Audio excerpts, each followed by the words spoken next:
Espíritu. Lectura del Santo Evangelio según San Lucas. Gloria a ti, Señor. En aquel tiempo tomó Jesús a Pedro, a Juan y a Santiago y subió a lo alto del monte para orar. Y mientras oraba, el aspecto de su rostro cambió y sus vestidos brillaban de resplandor. De repente, dos hombres conversaban con él. Eran Moisés y Elías que, apareciendo con gloria, hablaban de su éxodo que él iba a consumar en Jerusalén. Pedro y sus compañeros se caían de sueño, pero se espabilaron y vieron su gloria y a los hombres que estaban con él. Mientras estos se alejaban de él, dijo Pedro a Jesús: Maestro, qué bueno es que estemos aquí. Haremos 3 tiendas, una para ti, otra para Moisés y otra para Elías. No sabía lo que decía. Todavía estaba diciendo esto cuando llegó una nube que los cubrió con su sombra. Se llenaron de temor al entrar en la nube. Y una voz desde la nube decía: Este es mi Hijo, el elegido, escúchenlo. Después de oírse la voz, se encontró Jesús solo. Ellos guardaron silencio y por aquellos días no contaron a nadie nada de lo que habían visto. Palabra del Señor. Pueden sentarse.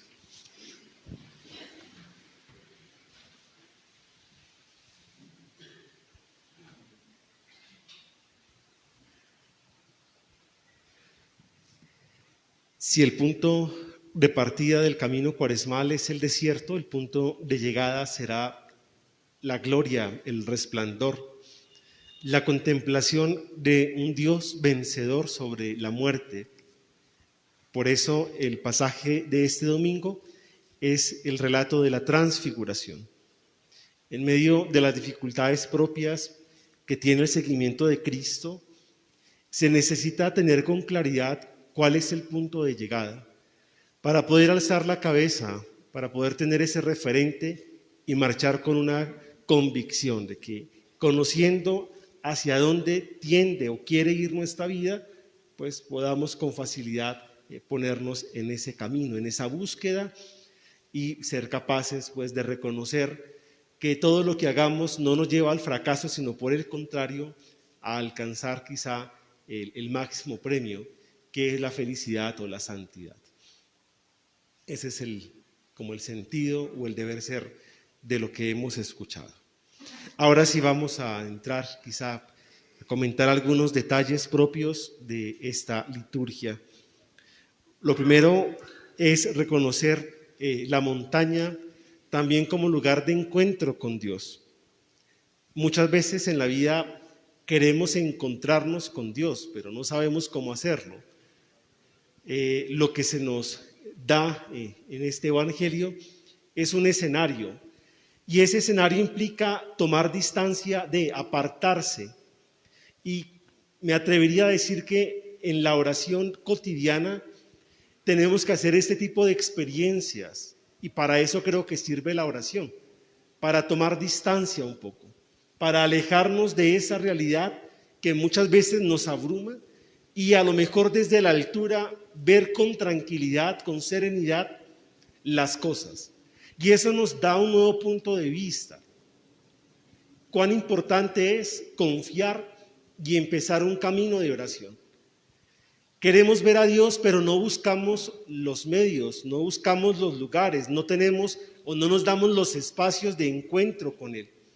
Y aquí el punto de partida de esta experiencia es la oración. Y es en medio de la oración en donde los discípulos empiezan a tener esa claridad o esa certeza que se necesita. Porque Jesús está hablando de cruz. Jesús está anunciando su pasión. Jesús está hablando de sufrimiento. ¿Y cómo poderlo entender desde el seguimiento de Él? cómo poder entender que en la vida a lo mejor no todo me va a salir bien, cómo poder entender y asimilar el fracaso, cómo asimilar quizá que otro quiera matarme. Eso únicamente es posible comprenderlo si tomamos distancia, si nos apartamos de esos problemas y con la luz de Dios los podemos ver. Pero no basta tomar distancia, no basta empezar un camino de oración. Creo que muchos en la vida hacemos esos ejercicios y en la noche, a lo mejor cuando termina el día, nos recogemos en un momento de silencio y damos gracias a Dios. Eso es tomar distancia. O también, ¿por qué no al empezar el día? Tomamos un minuto, somos conscientes de nuestra realidad, somos conscientes de lo que nos espera día a día y entonces le entregamos a Dios todo. Eso es hacer experiencia orante. Pero viene el problema, y el problema es que nos puede pasar lo mismo que a los discípulos. Es tanto el cansancio que nos quedamos dormidos. Creo que es quizá algo que con mucha frecuencia pasa. Y entonces, cuando uno está dormido, pues por más disposición que tenga, pues no hay nada que hacer. Ante esa tentación, creo que diría Ignacio, si es tal el nivel de cansancio, pues primero descanse y luego sí siéntese a orar, porque ahí bajando la cabeza no se hace nada. Es quizá la tentación, o digo yo, el nivel de cansancio que muchos sienten cuando vienen a la Eucaristía, ¿no? Quieren encontrarse con Dios, quieren escuchar su palabra, pero no sé, ya han pasado 15 minutos y ya el cansancio los vence, el sueño, las preocupaciones, o a lo mejor la voz del Padre, que es tan arrulladora, pues hace que entren en un estado profundo de meditación y por allá se desconectan. Así cuando uno está en ese sueño todo tonto, que uno no sabe si irse a la cama o quedarse ahí sentado, viene un momento como de gracia y es a lo mejor como si fuera un sueño. Y en ese sueño, en medio de esa oscuridad que están viviendo, ven una luz que les da sentido, una luz que les da calma, que les trae paz, y eso es el fruto de la oración. No importa el cansancio, no importa que se hayan quedado dormidos, hay algo que los va a deslumbrar, y es la presencia y es la gracia de Dios. Y creo que eso nos tiene que animar a nosotros en ese camino. No importa que a lo mejor uno ya se dé por vencido y uno asuma que dedicar tiempo, que dedicar esfuerzo, que encontrarse con Dios es asunto perdido. En esa disposición y en ese letargo, Dios viene a despertarnos, Dios viene a alumbrarnos para mostrarse radiante y recordarnos cuál es el camino, cuál es nuestra identidad. Por eso la primera lectura que hemos escuchado también nos habla de esas buenas intenciones de Abraham. Abraham estaba vigilante, estaba atento porque Dios iba a hacer una alianza con él. Y todo el día estuvo cuidando para que ningún animal se comiera la ofrenda de Dios. Pero terminada la jornada, me tocaba esperar todo el sonido. Terminada la jornada, cae en un sueño, cae en ese letargo. Así nos pasa también a nosotros. Uno puede estar atento, uno puede estar velando, uno puede estar vigilante, pero al final las fuerzas lo vencen. Pero uno no puede sentirse mal por eso, porque en ese momento, cuando uno se siente derrotado, aparece Dios. Y entonces aparece Dios en medio de la ofrenda, haciendo una alianza con Abraham, recordándole que él va a cumplir su promesa y que efectivamente su descendencia va a ser tan numerosa como las estrellas del cielo. Es la experiencia que van a vivir también los discípulos.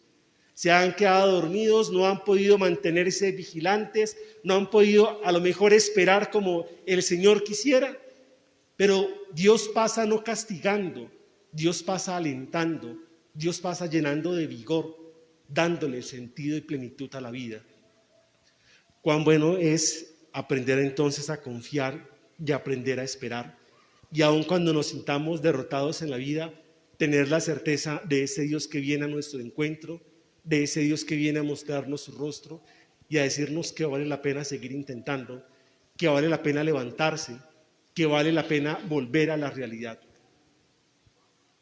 No basta dedicar un tiempo de oración, no basta contemplar la realidad, no basta descubrir y ver el rostro del Señor. Hay que aterrizar, hay que bajar una vez más, a esa realidad que tanto abruma, para convencidos, llenos de coraje, llenos de vitalidad, por haber descubierto y reconocido al Señor, ser capaces de asumir con la cruz cada día y llegar entonces hasta el final. Les invito para que le pidamos en este día al Señor la gracia de escucharlo, la gracia de reconocerlo, de poderlo seguir. Es lo que el Señor nos invita. Este es mi Hijo en quien me complazco, escúchenlo. Pídamele al Señor la gracia de poderlo escuchar, de poderlo comprender y comprendiéndolo, seguirlo hasta el final.